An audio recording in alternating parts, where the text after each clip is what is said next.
اپنی زندگی میں ایک میرے نبی کی صفت لے لو، ایک ایک دوسرے کے لیے نرم بن جاؤ، صبر اختیار کرو، چپ رہنا سیکھو، بولنا نہ سیکھو، بچوں کو بولنا سکھاؤ اور آپ لوگ چپ رہنا سیکھو، خاص طور پر غصے کے وقت میں خاموش رہنا سیکھو، کیونکہ غصے میں آدمی بے قابو ہو جاتا ہے، وہ صحیح نہیں بولتا سوائے نبی کے۔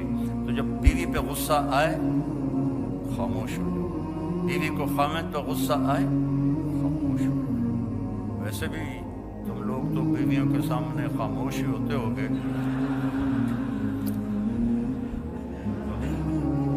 ہمارے پاکستان میں تو بڑی گنجائش ہے لڑنے کی، دونوں پاسوں جنگی لڑائی ہوتی ہے، لیکن تمہیں پتہ ہے ایک فون آ گیا تو بس جیل جانا پڑے گا، تو لہذا بانڈے بھی دو وہ، میٹ بھی دو وہ، ٹائلٹ بھی دو وہ، سارے کام کرو، چنگے تو اللہ نے کس کے رکھے ہیں۔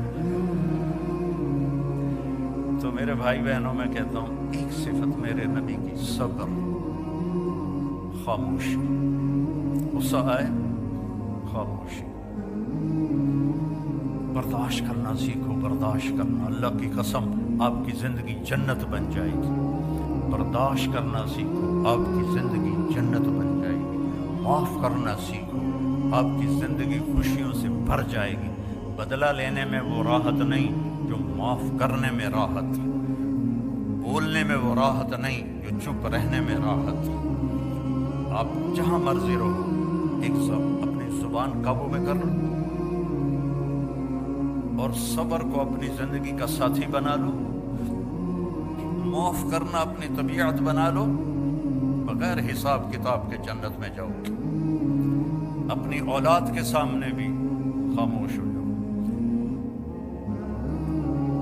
اولاد نافرمان ہو جاتی ہے، ماں باپ کی ٹون تبدیل ہو جاتی ہے، ایسا نہ کرو۔ نوح علیہ السلام کا بیٹا کافر تھا اور 950 سال انہوں نے بیٹے کو سینے سے لگا کے رکھا، اس کو جدا نہیں کیا، بیوی کافر تھی اس کو طلاق نہیں دی، یہ نبی نے زندگی کا طریقہ سکھایا ہے۔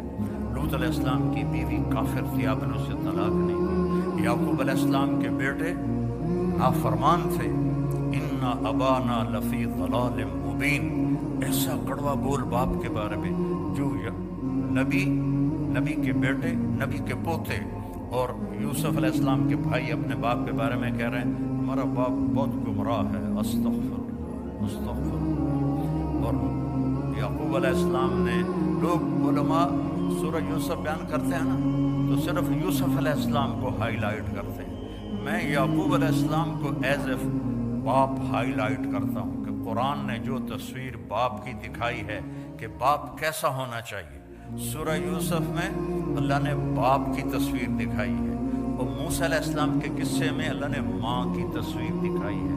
موسیٰ علیہ السلام کے قصے میں باپ کا ذکر نہیں، ماں کا ہے۔ یوسف علیہ السلام کے قصے میں ماں کا ذکر نہیں، باپ کا ذکر ہے، کہ باپ نے پتہ تھا انہوں نے یوسف کے ساتھ زیادتی کی ہے، یا قتل کر دیا ہے یا اس کو کہیں آگے پیچھے کر دیا ہے۔ 40 سال تک ایک لفظ نہیں بولا اپنے بچوں کو، تانا تو مار دیتا ہے، بیویوں کو تانا دے دو یا بیوی خامند کو تانا دے دے یا ماں باپ اولاد کو تانا دے دے، یہ اس کو ذبح کرنے والی بات۔ انما اشکو بثی وحزنی الی اللہ، بیٹوں نے کہا نا تاللہ تفتر تذکر یوسف حتی تکون حرضا او تکون من الہالکین، ابا ہن بس بھی کر، یوسف مر کھپ گیا ہے، تو رو رو کے تیرا برا حال ہے۔ تو انہوں نے کہا اچھا میرا جوان بیٹا فوت ہوا اچانک، تو سب سے لائق بھی تھا، سب سے قابل بھی تھا، سب سے نیک بھی تھا، تو پہلی دفعہ مجھے یہ آیت سمجھ میں آئی کہ یعقوب اور یوسف کی جدائی ہو، دونوں کو غم ہے، بیٹے کو بھی غم ہے، باپ کو بھی غم ہے، لیکن بیٹا اندھا نہیں ہو، باپ بیٹے کے غم میں اندھا ہو گیا۔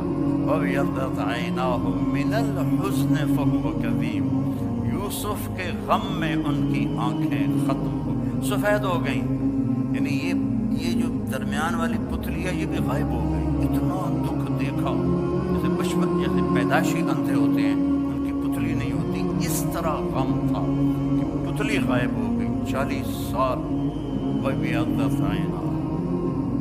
تو بیٹے کے جانے کے بعد یہ آیت سمجھ میں آئی ہے کہ جو غم ماں باپ دیکھتے ہیں وہ اولاد نہیں دیکھتی.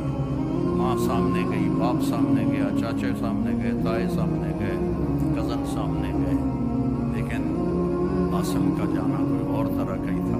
اللہ کسی کو یہ دکھ نہ دکھائے.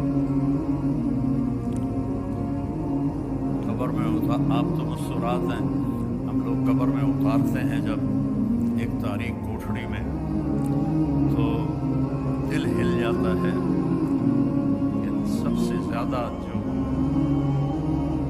دل ٹوٹا اور بکھرا وہ اپنے بچے کی قبر میں جاتے ہوئے دیکھ کے. تو یوسف علیہ السلام کے لیے یعقوب علیہ السلام کی آنکھیں سفید ہو گئی، لیکن اپنے بچوں کو ایک دفعہ بھی نہیں کہا کہ تم نے میرے بیٹے پر زیادتی کی اور اس کو تم نے تباہ کر دیا. ایک دفعہ. آخر کار یوسف بھی مل گئے اور بچوں کو بھی توبہ کی توفیق نصیب. بچہ برائی کرے، غلط کرے، بچی کرے، اس کو سینے سے لگاؤ، اس کو پیار دو، اس کو تانے نہ دو. آپس میں بھی پیار محبت سے رہو. خامد اور بیوی آپس میں لڑ پڑیں اور پھر صلح کر لیں تو ان کے پچھلے سارے گناہ معاف ہو جاتے ہیں. اللہ کو یہ اتنا پسند ہے یہ عمل. باقی غصہ تو کھوتے نوں ہی چڑھ جاتا ہے، تو ایسی کوئی بات نہیں ہے کہ غصہ تو آ ہی جاتا ہے، لیکن درگزر کر کے، معاف کر کے، صلح کر لینے پر، خامد اور بیوی کے رشتے پر اللہ اتنا خوش ہوتا ہے صلح پر کہ اللہ ان کے پچھلے سارے گناہ معاف کر دے. تھوڑا جا روز لڑ لیا کرو، پھر صلح کر لیا کرو، اس دن دے سارے گناہ معاف. ہاں بھائی، عمل نہیں کرنا اس بات پہ، ویسے مثال دے رہا ہوں. تو اللہ نے ہمیں بہت خوبصورت دین دیا ہے، اللہ کی قسم ہمارا دین بہت خوبصورت، بہت خوبصورت. یہ حجاب عورت کی زینت ہے، بے پرد ہونا عورت کی زینت نہیں ہے. حجاب عورت کی زینت ہے. اللہ محبت سے دیکھتا ہے، فرشتے محبت سے دیکھتے ہیں.